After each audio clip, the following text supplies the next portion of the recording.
Na, dwi'n meddwl bod dringo am pa mor ddaw ti o gwbl. Dwi'n meddwl un o'r pethau gwych am dringo ydy gallu fi fwynhau o os sy'n wych neu os sy'n wael. Dwi'n meddwl bod Cymru'n le sy'n fyd enwog o ran dringo. Mae'r mynyddoedd a'r creigiau a'r cogwyni jyst yn anferthol ac yn anhygoel. Genw'r lle da ni'n dringo ydy Boiler Slab. Dwi'n meddwl bod dringo yn sialens yn feddyliol yn sicr ac yn ffisegol.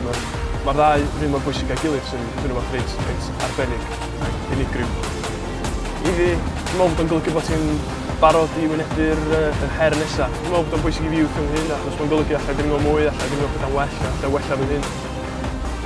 Sgwrs bod ti ofn weithiau, sgwrs mae'n berig yn rhan o dringo, ond dwi'n cael mwy o fwynhad allan o reoli'r ofna a reoli fy hun a peidio poeni gormod a peidio panicio.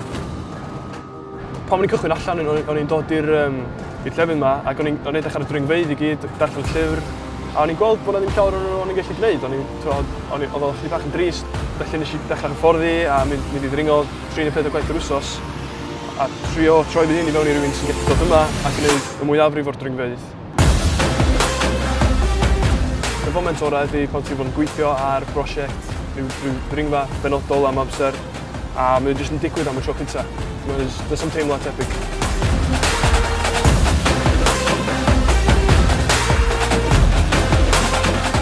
Swn i'n dweud bod o'n obsesiwn. Sy'n mam yn bendant yn dweud fod o. Mae'n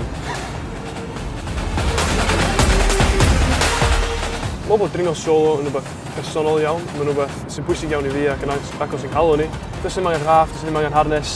Dim ond sgidiau, fi, chalk bag. Mae'n golygu bod gen ti sicrwydd a rheolaeth.